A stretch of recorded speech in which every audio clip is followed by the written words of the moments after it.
Hey, you're live on the scene with Cheapskate Nation. My damn house developed a leak, and you're gonna get to follow along with me while I chase it down and figure out what the hell's going on. Right now, I got the electronic water here going thunk, thunk, thunk, thunk, thunk, thunk, thunk. I'll put a clip in so you can see what it's doing, but I don't know what's going on, and we're gonna do some investigating because as a homeowner, you're allowed to do this kind of stuff. Here we go.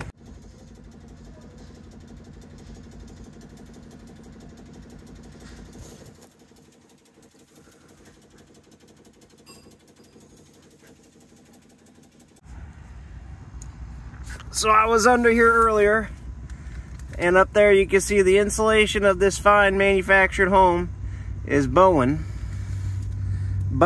and I bet I'm gonna pop it and I'm gonna get splashed full of water.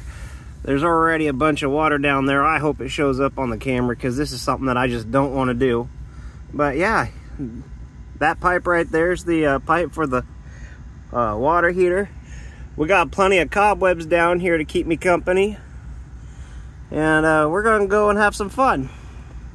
I'm sitting here at the entrance and trying to figure out how my fat ass is gonna fit in here. Let me just give you a shot of what the entrance looks like. So right there, I think that's the main water shutoff, which is perfect behind these two screws. And then, like, you can't probably tell on camera, but from this wall to there is about 18 inches at best. And then I got this other pipe to contend with. I got the pier down there. And then I got that saggy shit right there. And I've been looking up here, and all this stuff up in here feels pretty dry to me. It doesn't feel like it's wet. I mean, if it was, it'd be dripping out over this electrical box. I wonder if it works. It probably does. So that's real classy right there. What kind of mess did I get myself into today? I'm gonna ask you to hang tight while I shimmy myself back in under there and see if I can fix it. And by the way, it's about 7:45 on a Thursday night. I gotta get in bed here in a couple hours. Well, typically in bed by 8:30 on a work week, because I gotta get up at 3. You better get to it. Well, she's draining pretty good now. We got a hole in it started. This is great.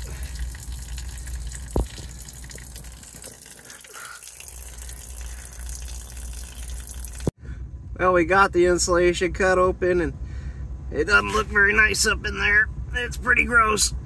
So I think we're gonna attack it from the other side.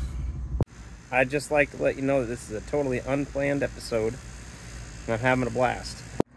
So after all that investigation, I found out what was causing the noise. It's actually right behind me. It's the hose bib back there. Let me show you. So we had the water running for my son's kiddie pool so he can stay cool in the summer heat. And that's been running for like the last 2 hours. But here's the problem. We follow the hose back all the way to the hose bib. And I think this is like an air gap or backflow preventer valve on these things, but it was only open about this much, maybe a little more.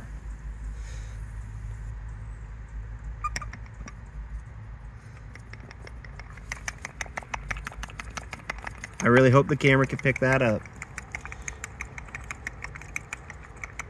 So that solved one issue. I still don't know why there's a bunch of water in the insulation underneath the house, and I cut that open, and I'm all itchy and everything else, and I'm feeling great. But see, I could have called somebody up and they would have charged me $500 or $600 to tell me what the problem was. But we're still probably gonna have to call somebody for the insulation. And why is that getting wet? I don't know. I have a sneaking suspicion that the water comes in and out of the shower the way it's designed, and then it flows back into that corner, and then it just kind of collects down there. But now it can't collect anymore because it's got holes in there, so it'll dry, right? Anyway, thanks for watching, thanks for liking, thanks for subscribing.